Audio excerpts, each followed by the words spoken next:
Private Lender Podcast, Episode 76. The Private Lender Podcast quote of the day comes to us from Friedrich Nietzsche, who said, "No price is too high to pay for the privilege of owning yourself."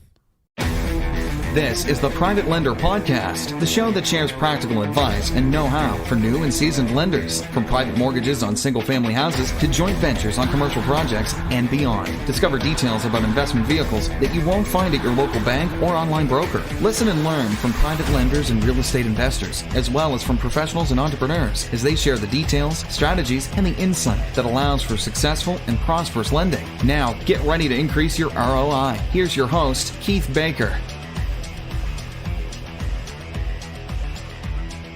It's officially summertime in the Northern Hemisphere, and it's a brave new world out there, Lender Nation. Welcome to the Private Lender Podcast, the only podcast dedicated to helping educate investors about the value of private mortgage lending and note investing.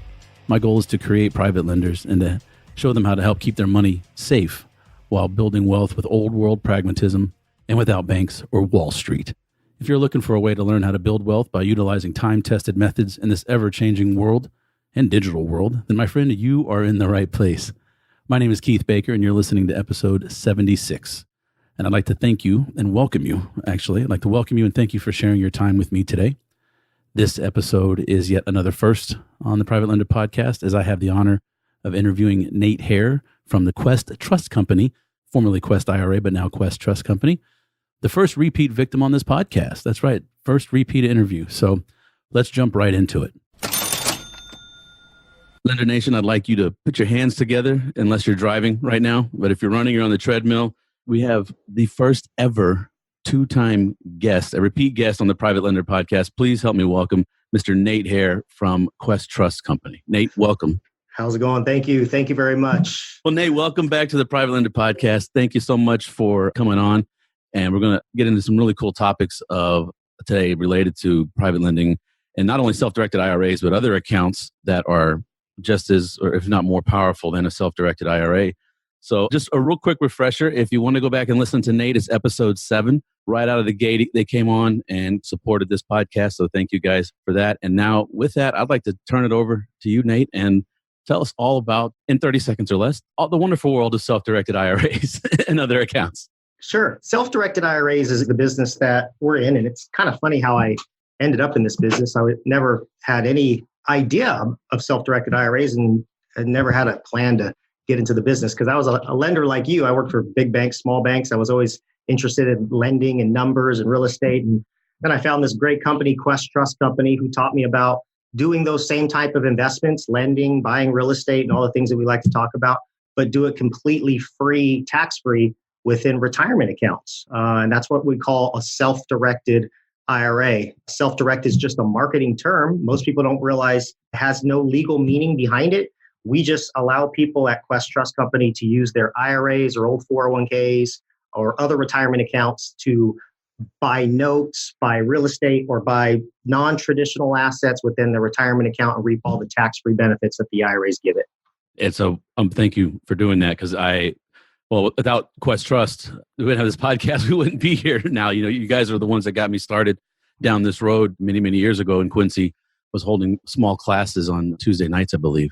A lot of people don't realize this Quest Trust Company, we're a company with 100 employees and, manage $2 billion in assets. But the grassroots start of the company was through a private lending meetup that Quincy started way back in the day. He had a self-directed IRA and he was just looking for new investment opportunities and he liked being a lender, but he found out when you're a private lender, you got to kind of go out there and network and find some off-market deals. And the best way to do that is he formed his own little local meetup group. All these people had retirement accounts and they basically met once a month and they found out if they had some investments that they wanted to share with each other and bought them with their retirement accounts. And that's kind of how Quest started, was through just a private lending meetup. And the meetup consisted of probably 8 people at the time. And now we have our classes on Tuesdays and it's jam-packed with almost 100 people on Tuesdays.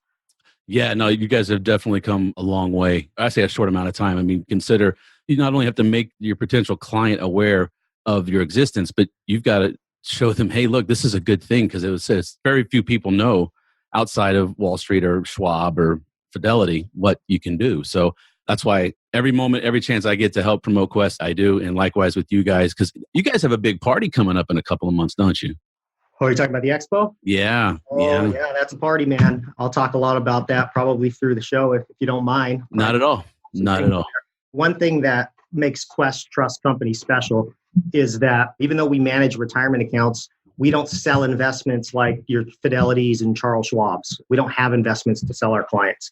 It's a truly self-directed IRA where the self is the client. The client has to find their own investments. However, our account agreement with our client says, we'll hold anything the IRS allows. You just have to find the investment. We'll hold it as your administrator and your custodian, but you find the investment. And most people, kind of like what you mentioned, is they have no idea that IRAs can hold real estate, investments in the private companies, not publicly traded companies. So startup companies, oil and gas interests, investments in the private entities that might own apartment buildings or commercial property. But our biggest investment that we hold, and it's always been like this, is we hold promissory notes. A lot of people find that they can make above average return in their retirement account by holding promissory notes secured by real estate. They just use their IRA like a bank. And once they find out they can use their retirement like banks use your money anyways and make above average return without doing any of the work, it's like a light bulb lights off in their head. But the thing is that most people just don't understand how it works or that it even exists. So I always say the first investment for our clients is always the one that's a little bit uneasy for them. But once they find out how the process works and they see that return come in based on an investment that they picked, it's life-changing for a lot of our clients, and they continue to stay clients with us for a long, long time. So we're excited about the growth, and we're excited about teaching more people about self-directed IRAs. But what I was trying to get to is that since we don't sell investments, we grow as fast as our clients invest. So if we had a bunch of clients that didn't understand what they were investing in, Quest Trust Company wouldn't get very far. Our whole thing is a long-term approach where we want to have educated and experienced investors. And the best way for us to have educated and experienced investors is to add some education to our calendar and our format. And I would say we're probably the education leaders in the self-directed IRA space. We're always doing things that are free to clients, but we do this expo once a year. It's our annual expo. This is going to be the second year we've done it. You were at the first one, and I'll let you give the third-party endorsement. I mean, I'm pretty biased in my opinion, but I thought it was one of the best events that I personally had ever been to or a part of. And we're hoping to make it even bigger this year. So what was your experience at the last one? I normally go to these things as an attendee. And so you get my ticket, get my bag with my goodies and, go sit down. And so many people just coming up, okay, what's your podcast about? It was probably the coolest and fastest 2 days I've ever spent in Dallas. It was just amazing. And I mean, my network grew so much from just being there. And I need to go back and count the number of interviews I got just from being at the expo. But obviously, your sponsors are some of the top notch in the real estate industry.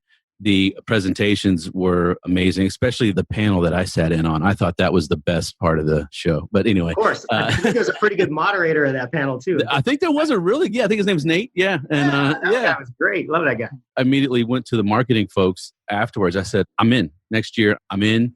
This was amazing. And they're like, well, we're going to try to make it bigger and better. And I'm like, okay, I'm sold. I'm like, I'm in. Please send me the information when it's available. And we're really, really looking forward to doing it again this year and trying to work with Anne-Marie to get some different ideas of even more interaction with people who maybe, let's say they just opened an account. It's like the first time they go to Vegas, the eyes are big. They don't know what to do kind of thing. Bring them in, do some Q&A. If they want to come on the podcast, that's fine. If not, how do we help people get moving and facilitated into other direction quickly? And obviously with the podcast branding, because Quest is in an interesting position where you can't sell anything. And I know that first step, that first investment, that first loan was so difficult for me. That's why I started the podcast, is that you take one step over a line and you think you've crossed a river, but you need to look back and it's just a little line. But when you're on the other side of that river, it's huge. And so I'm so looking forward. I think you guys are going to double, anticipating doubling the attendance this year. It's going to be over 1,000 people. And hey, if you're borrowers and you're real estate investors, listen up, because there's going to be a lot of available money at the Quest Expo. And you just got to go, like you said. That's why I love private lending. It's a personal relationship that you build. You can loan to strangers if you want. And I've done both, but I personally like to loan to people that I know and that are in my backyard. And the Expo is a phenomenal place to start meeting those people, get connections. The little things that I learned, that you don't even expect. It's just these little things that stick in your head later on. You're like, wow. So anyway, I've rambled on enough. That's my third party endorsement. Go to the Quest Expo and I'll see you there. It'll be end of August this year, right? End of August, yeah. And I'll just piggyback off what you said real quick. For those of the audience or the listeners that have no idea what we're talking about, let me just kind of talk about what this expo is, because I think that regardless of what type of investor you are, this is not an expo that is only for private lenders or private borrowers. This is an expo for any investor, regardless of what type of investment strategy you are in or investments that you're interested in, or whether or not you have a retirement account or not. It has nothing to do with going to the Quest Expo, because how the Quest Expo works is it's not an expo where you're going to go and people are selling you things. We actually forbid any sales of any type at the expo. We don't sell investments, and all of our speakers, we tell them there's no selling. It's strictly education based. Now, obviously you have a lot of people there that have different programs that can help you in your investing or coaching or something like that. You could talk to them, at their booth and stuff. But when you're in the room, you're not being sold anything. So I think that adds an interesting dynamic, because I felt like the energy at the expo was all about like getting to know people, networking, because people didn't feel pressured to do anything. You're really just there to just absorb all the information and education that you're getting from the speakers. And we have speakers that talk about fix and flip strategies. We have speakers that talk about buying multifamily, commercial property, storage units, different types of note strategies, whether it's partial notes or being a lender or buying existing notes from tapes from a bank, buying non-performing notes. I mean, we have about 30 different speakers that give you all sorts of education. And just to soak that information up is a value in itself. And Quest Trust Company, we're not in the business to throw expos. We don't even make money on the expo. We just try to break even. So that's why the price of the expo is so cheap for what you get out of it. If you go to the expo and you don't walk away with some golden nugget that helps you double the value of your personal funds or retirement accounts, I would say you probably were sleeping at the event or some case. But the education's great. The networking is second to none. And like you said, we'll have close to 1,000 people at this expo. And this year it's going to be in Houston, which is our backyard. It's where our corporate office is. So that's why we anticipate having more at the Houston expo than we did at Dallas. In Dallas, we had 550 people registered and in seats, butts in seats. We had 550 people. So regardless of what type of investor you are, regardless of whether you have a retirement account or not, if you are interested in investing, if you're interested in growing your money and growing other people's money, or you're just looking for private money for some of your investments, there's no better place than the Quest Expo this year, bar none. Yeah, absolutely. I'm really looking forward to it. Going to get some new digs. I had the background you see here. I had it last year, getting rid of that. Going to get some new bling, some new flash. Yeah, I like it. Got to upgrade it. I'm going to upgrade it a little bit. And I'm only going to stay at the hotel one night because there's going to be some kids soccer that I missed last year. But since it's in Houston this year, I don't think I'm going to be able to get more of that whatever button. Yeah, exactly. I certainly don't want any of that. I'm really looking forward to it. And I think you guys did a great job last year, and it's only going to get better. And so, come out and see me, see Nate. And we'll have links to discounted tickets. The Quest has been kind enough to anyone listening to the podcast, you can get a 25% discount. You're already low ticket anyway. Yep. And it's going to be 3 days, 2.5, 3 days. They're leading the horses to water. Then all you have to do is drink once you get there. And speaking of which, the Thursday night before, we're trying to organize a little happy hour at the Access Lounge there at the Royal Sonesta. So it will be after everyone's done setting up. Then I figured, hey, let's let the vendors, the sponsors, the attendees, and even just people in the Houston real estate and investment community, just come on out. And let me know. Maybe I'll shoot down there. Yeah. I'll send you an email. But you mentioned the expo isn't just for private lending, and then everyone listening knows that I do the bulk of my private lending with my self-directed IRAs. But I understand, and I've got to start switching my strategy because there's the HSA, I understand, is like even more powerful than, say, a Roth IRA. Yeah, depending on how you look at it. So for the listeners who aren't familiar, again, with Quest, not only do we throw big, bad expos, but our main function is we administrate self-directed retirement accounts. And I say retirement accounts, but some of them are not for retirement. And we have 7 types of accounts at Quest that you can open up and self-direct, which would include your traditional IRAs and your Roth IRAs, which are what most people are familiar with and what most people have. So if you have, say, an old rollover IRA from an old company that you worked at, it might be a traditional IRA now, or you might have a Roth IRA. Just know that you can use that bucket of money. If you're unsatisfied with your current returns at your traditional custodian, you can transfer or move those to Quest, and you could start, investing in the things that Keith teaches about with his lending or whatever it is that you find that you want to invest in. So we have traditionals and Roths. For self-employed individuals, we have more accounts for you, which are the SEP IRA, the simple IRA, and the individual 401k. Again, just another page on the menu if you have some self-employment income. And then we have the last category of plans that we have here are the specialty plans, which would include the ESA, the Coverdell Education Savings Account, and the Health Savings Account, like you mentioned. These are a little bit different than retirement accounts because usually your retirement account is for your benefit after, say, 59 and a half or whatever you decide to take distributions to yourself. You get a lot of tax benefits by delaying it till 59 and a half. But this ESA and this HSA are accounts that you can use that not only benefit yourself, but benefit your children and benefit your family, which would be spouse and children when it comes to paying education expenses for your children and health expenses for your entire family. Now, those are expenses that any parent has. And I'm not talking just college expenses with that ESA. I'm talking about paying tuition, uniform, books, computers, anything that you have to pay that would be a qualified education expense from kindergarten all the way through college. You can pay with tax-free dollars or tax-free profit out of your investments held in the child's ESA. It could be for your daughter or son, or you can have a couple for each of them. And then what you mentioned was the HSA, which is, some people will say, the best account on the planet because it's different than all the other accounts, all other 6, because not only do you get tax deductions when you make contributions to your health savings account, but you get tax-deferred growth on the investments. And not only that, you get tax-free distributions to pay for out-of-pocket health expenses that your insurance doesn't cover. So things like your copays, dental, vision, your prescriptions, all the things that most, I would say, Americans are paying those things with, your HIP national money, your back pocket money based on your earnings. I would say that's the wrong way to pay those expenses because you got to earn so much more money to pay taxes to even be left with enough money to pay those expenses. So if you can just switch your mindset as an investor and understand that there's buckets out there that you can use that grow completely tax-free to consume current expenses, then you get Uncle Sam out of your pocket. And one of the greatest things that you can do with all of these accounts is not only use them individually, but use them partnered together. So the best, I would say, clients that really maximize the ability and the tax benefits of these self-directed IRAs are the ones that say, I'll just give you a hypothetical. If I'm going to do a loan to a real estate investor, I'm going to create a promissory note. But on that promissory note, my lenders are going to be listed as following. I'm going to have my Roth IRA as a lender. If I'm married, I can have my spouse's IRA as a lender. I can have my SEP IRA if I'm self-employed. That can also be a part of the loan. And I can have my ESAs. If I have 3 kids, I can have 3 ESAs on there and my family's HSA, all partnered together on one promissory note. Doesn't make it multiple liens. It's just one investment split pro rata amongst those tax-free accounts.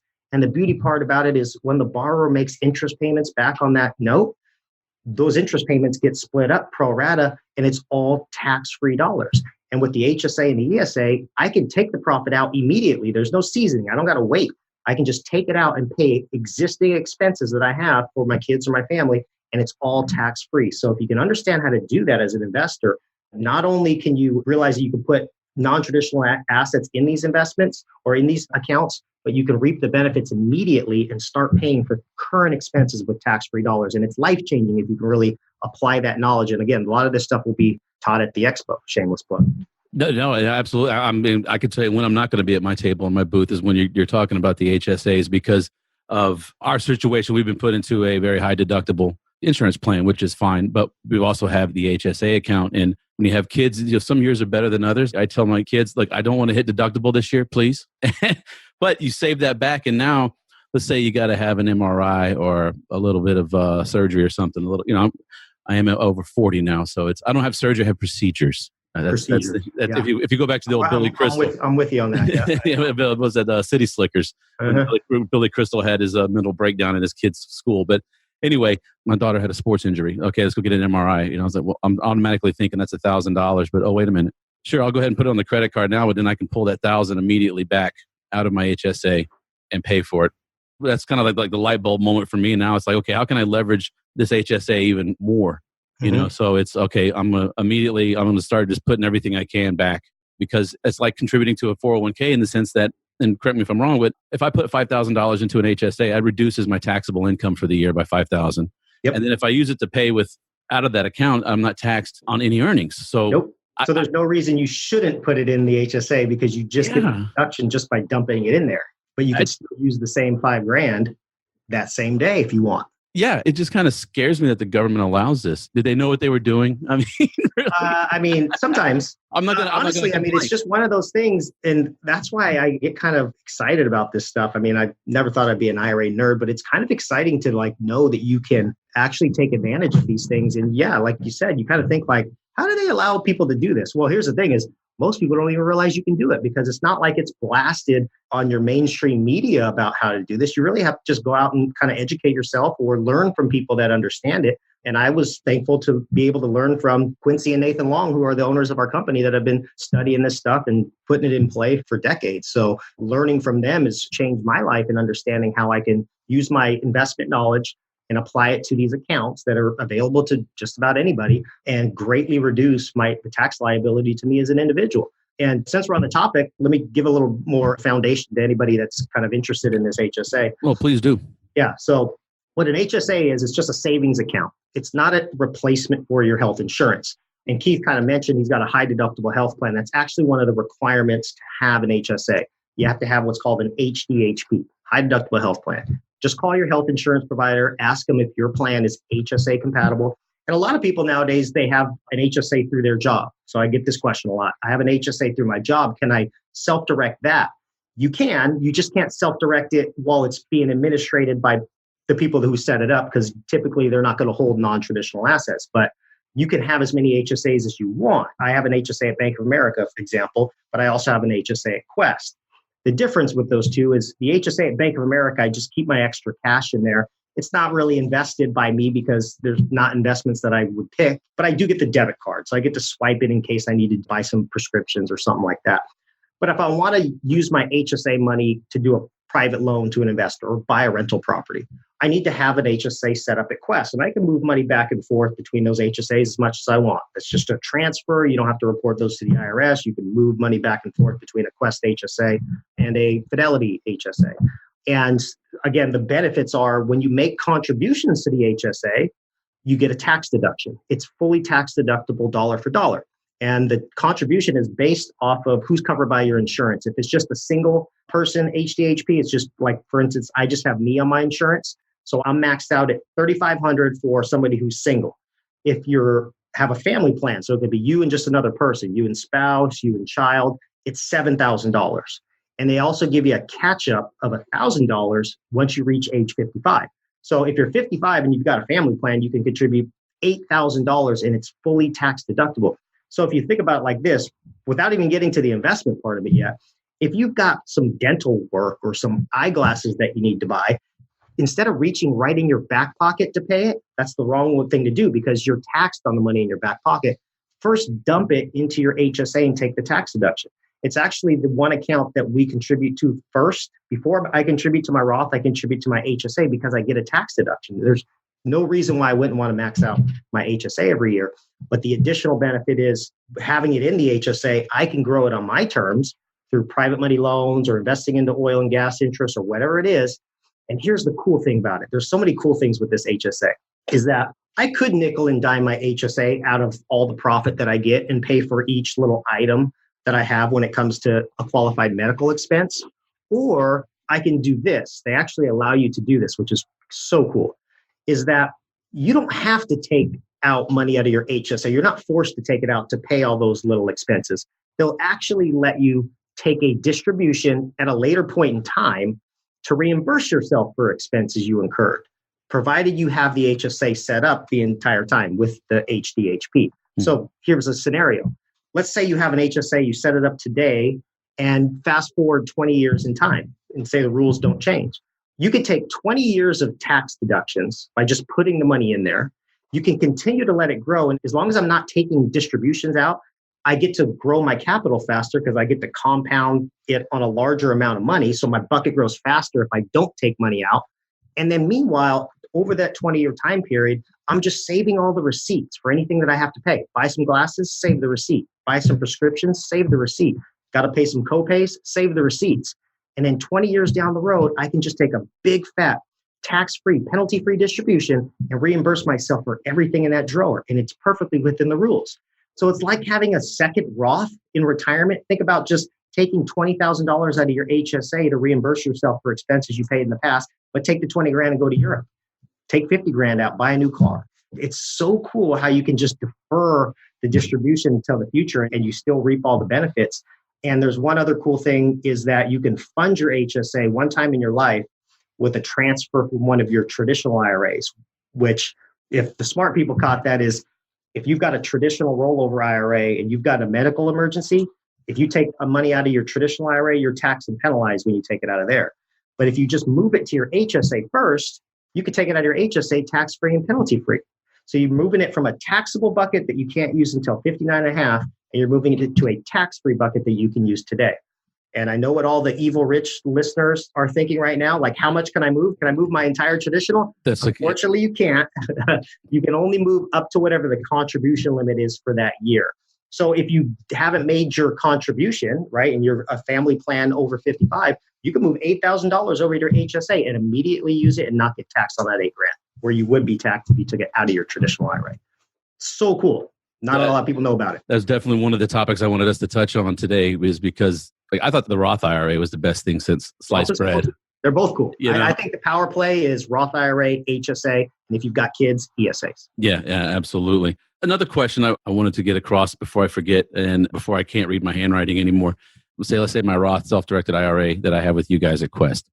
And let's say I'm going to give a loan for simple math, $100,000 to a flipper, a rehabber, but I only have $50,000 in my Roth. Can I take $50,000 of personal cash and use the IRA and the free available cash in the same transaction? You can. So that's called partnering. Got to be careful with partnering, though, even though it's a great thing to be able to do. There are some rules with IRAs. We do a lot of this. I'm not going to bore the audience with today, but go to one of our classes online. Just watch our basics class. We talk about the disqualified people. There are certain things that disqualified people to an IRA are not allowed to do. Now, just all oversimplify it. The main disqualified person to your IRA is you, the IRA owner, which means that you're restricted from self-dealing with your own IRA because you make the decisions for yourself and you make the decisions for your IRA. So it would be a conflict of interest if you were doing deals with your own IRA.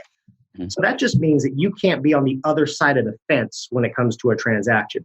Like you can't borrow money from your IRA. You can only take money out of your IRA as a distribution. You want to take it out for personal use and vice versa. You can't make a loan to your IRA. But let's say the transaction's being done with me and you, right? I'm not a disqualified person to your IRAs. And let's say that I run across a flip or I'm a flipper and I need $100,000. And you say, well, I've got 50 grand in my Roth and I've also got 50 grand personal. Can I put those two together and make a loan to you? Yes, because I'm not disqualified and I'm the one receiving the benefit of the transaction when it starts. Now, the key thing is that you have to just keep a parallel transaction from your end. Meaning if you go into it 50-50 with your IRA, when I make payments back to you, it has to be 50-50. You can't shove more money, more profit into your IRA than it deserves. The IRS is going to have a problem with that. But it's okay to partner, even with your own personal money. Just make sure that you're not shoving more benefit one way or another based on what was initially put into the deal. So you don't have to start 50-50. If it was 70% IRA and 30% you just have to make sure when payments come in, you get 30% of it and your IRA gets 70% of it. And there is a little bit of an accounting thing there. If you're personally partnered with your IRA, if I'm the borrower, I can't send all the money to Quest and then have Quest send you a check for your part because we can only give money to the client as a distribution. So you don't want that. So in that scenario, if you're partnered with your IRA and yourself personally, I just have to give two checks. I got to give one to Quest and one to you. But if you're partnered with a bunch of IRAs, though, you can have 14 IRAs partnered. You, at me as the borrower, I can just still give one check to Quest and they'll split it amongst the 14 IRAs. We just can't take your personal portion of it and handle your personal money because we're not supposed to commingle IRA funds and your personal funds. But other than that, it's a great way to get your buckets of money moving. If you've got some personal money sitting on the sidelines and not making anything, partner it on a deal with your IRAs. I mean, nothing wrong with that. We see that all the time. A friend of mine just inherited some money, and like me, he's used to loaning out of his IRA, and he's, well, I can't put all of it in. I'm limited on the $5,000 a year, whatever the IRA contribution limit is. And I said, well, call Quest and make sure that you can just partner with it. And like I said, as long as it's not going to a disqualified person, I was like, but check with Quest because you guys are there to keep us compliant to the letter of the law. So I have heard people say you can't mix them in this. Now, one thing I will say, my opinion is I would never use an IRA to pay for, like, say, training or no, you can't. Yeah, can't an airfare to go to Quest. You know, that's not a quote unquote business expense because this is an IRA. This is a retirement account. It's treated differently. But to say that, well, yeah, I can partner with my own cash, free available cash outside of the IRA, as long as I'm paid back at that percentage that's agreed on the note. So yeah, for listeners, that's important for the IRA owners and the people that are just looking for private money. So if you're somebody that's just looking for private money to buy more notes or buy more real estate, realize that the biggest buckets in America are people's retirement accounts. People have more money in retirement accounts than they do their bank accounts. So if you're looking for private money, if you're not looking for people with retirement accounts, I think you're missing the largest bucket out there. You're missing the boat. So that's an important thing for a borrower is to realize if you need $100,000 for your fix and flip, you might have somebody that's got $30,000 in their bank account. Well, open up the discussion and say, well, do you have any retirement money sitting around? Do you have an old 401k, an IRA? Does your wife have an IRA? We can partner those buckets together. We can get them all working. Let's get them all earning some interest on that. And you can put deals together that you might not have otherwise if you were concentrated and just focused in the box and trying to figure out what to do with this bucket of money where you can be using multiple buckets of money. And again, IRAs and retirement accounts make up $29 trillion. So it's out there. You just have to open up that dialogue and that conversation and understand how the self-directed IRA works a little bit. I think the best IRA borrowers are the ones that are also self-directed investors because they understand the process. They can talk about it. You do both sides of it, right? You're a client. You self-direct your own IRA, but you also know how to use other people's IRAs in case you needed to fund a deal. But you can talk because you do it. You know what I mean? You walk the walk. You don't walk just the walk. Yeah, exactly. Yeah. And it's because you guys taught me. They gave me the foundation for all this, and then it was Quest does all this for free. Just imagine if you just apply yourself a little, and you got to be a little bit of a seeker if you're going to go into the self-directed IRA. So this is for people that get a little restless with the status quo. You just come to any event that you guys put on, and you can already tell that you're with a different caliber, I guess, of people that are more intentional about things. Especially wealth. Call them the doers. The doers, yeah. So we like to surround ourselves with the doers, and we're very conservative in our approaches to who we let in as far as like speakers go and things like that. But we want people to learn from doers. And so we find that it's mutually beneficial for everybody if we can get the doers and the people that have that, at least that entrepreneurial mindset, because you have to be a little bit entrepreneurial with a self-directed IRA, because if you're not, it just sits there and does nothing. So if we can get the entrepreneurial people in the room with the doers, it's just good for everybody. Everybody walks away a winner. And that's what we try to do. And that's why we don't charge a lot for our events. We just it's a mutually beneficial thing. If we can get people educated and excited and networking, ultimately more investments happen, more good investments happen. And that just enables us to continue to grow as Quest. And you guys are doing a fantastic job. Let's circle back over to the expo one more time. August 23rd, 24th, and 25th in Houston. I'm very pleased that you guys moved it down here. Houston this year. Oh, I mean, we had to. We had to. Yeah. Anyone who attends is going to enjoy the hotel space. Nice place. And so nice. Yeah, very nice. And we're going to, on a Thursday, August 22nd, we're going to do the happy hour after all the vendors get set up. And just Quest clients, anyone that's attending, the emails will be going out. So please head over to privatelenderpodcast.com/expo, EXPO. There you will find the discount code that Quest has graciously given, 25% off with the code PLP podcast. And there's a link to get your ticket. And it's an extremely valuable ticket for the cost. I mean, I think $100 for 3 days. Can I talk about the ticket option? Absolutely. Yeah, please talk about it. Yeah, absolutely. So you have general admission tickets and you have VIP tickets. Get whatever you can. I mean, if you just want to do the GA and attend, it's definitely a value. So get something. And if you use Keith's promo code, you get 25% off. So I think the GA tickets, they're $150 for GA. But again, 25% off, you're close to 100. It's a 3-day event. Okay. There's 30 different speakers. There's 1,000 people to network with. So $100 or $150, if you can't make value out of that, I just don't see, you're probably just not in the right format. But the VIP tickets have been going faster than the GA tickets, which makes me a little bit worried. Might run out of VIP tickets, but the VIP tickets, I believe, are $300. Okay, but again, you get 25% off. But here's what the VIP tickets get you that the GA doesn't. The VIP tickets, you get front row seating reserved. So you're up front, close and personal with the speakers. You don't have to fight in the back. You're right up there. You get reserved seating. There's also a VIP lounge. Access is just for the VIP purchasers and the speakers. So if you want some one-on-one time, these speakers are there to network too. So the best place to network with them is in the VIP lounge, where we have food and beverages that are on a constant thing. So there's like snacks and things that are delivered twice a day in there. So that's included in that price. You also get tickets to our casino night event, which I believe is on Saturday night. It's a networking event. It's just a fun thing that we do. We set up tables, we fake money, and we have like a charity function during that thing. Last year we had one of those big things where you stand in and you grab dollars, So, it's really fun. We've got a bar there. It's a great place to go and do some additional networking. So you get tickets to that. That's included in that price. And then we're also doing something special on Friday night. That casino night's on Saturday night. On Friday night, all the VIPers, you get a ticket to the Astros game. We reserved a huge section at the Astros game. So all the VIP people are going to the Houston Astros game Friday night. Tickets are included. So for $300, you get 3 days with 30 speakers, front row, Houston Astros tickets, VIP ticket to the casino night event, and the value that you get from the networking with 1,000 people. Why wouldn't you buy that? You would be silly to pass that up, because the value that you get back walking away on Sunday far exceeds the $300 you would have to pay. And you get a Stros ticket. That's cool. I'm a Mariners fan, unfortunately, but for the Stros, I like the Stros. You beat us last night, but I like to remind everybody within earshot that the Astros were 2017 World Series champions. Thank you very much. They were, yeah. But we can't hold the candle to the Astros. I'll give it to you guys. We're still trying to find our stride. But hey, you guys will get there. It's the beauty of the game. Hopefully before I die. Well, look, I'm also a Cowboys fan, so I'm not holding my breath. I think we'll win before you guys will. I think so too. Well, cool. So privatelenderpodcast.com/expo. Your discount code. Yeah, do the VIP. I'm going to be at the Stros game. Yeah, before they get sold out, I'm going to be at the Stros game. And go to questtrust.com for more information. privatelenderpodcast.com. Nate, I want to thank you again. Always like having you on the show. You always spit the knowledge. Right. Appreciate it. I'll see you in August. Awesome.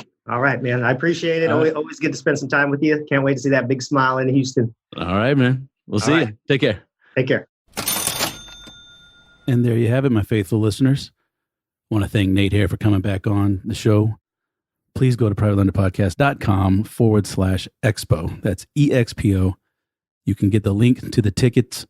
And I don't get any money for those tickets, but I get credit basically. And I'd love to sell more tickets than anybody else. So please use that link, give it to your friends. The only people that pull the money from it is Quest Trust. It's a very low ticket for what you get, low cost for what you get. So if I'm able to get anywhere near Scott Carson and give him a run for his money, I would so appreciate it if you could help me do that. So a little competitiveness there, and I'm going to ask you for help. So shameless plug for that.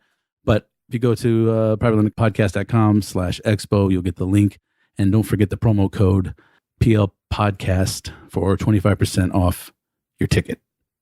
And I will see you there at the Expo, August 23rd, 24th, and 25th at the Royal Sonesta Galleria in Houston. And speaking of shameless plugs, a lot of you know that I'm spending my kids' college fund on this podcast, and they're going to have to stay home or join the Army. And so the only thing I ask you for listening is if you could please go leave a rating and review over at iTunes. I know they don't make it easy. You have to go on to actual iTunes. You can't do it in a browser. So if you are an Android user, please go over to Google Podcasts, Stitcher, SoundCloud. We're on Spotify. The show is on Spotify. Wherever you can go, whatever platform you use to listen to this, please leave a rating and review, an honest one. Love 5 stars, but as long as it's honest, I can't ask for anything more than that. And I would greatly appreciate it if you could do that for me and help to get this podcast into the ears of other people just like you and me. And if you know of someone who might benefit from listening, please help spread the word and connect with me. Find me on social media, Facebook, Instagram, Twitter, LinkedIn, and Bigger Pockets from time to time. And all of those, of course, those links can be found at privatelenderpodcast.com. So until next week, I wish you all a wonderful summer, a good start to your summer or your winter, depending on what hemisphere you're in. And of course, as always, safe and prosperous private lending and investing. Catch you on the next episode. Thanks so much for listening to this episode of Private Lender Podcast with your host, Keith Baker. For more great content and to stay up to date, visit privatelenderpodcast.com. If you enjoyed today's episode,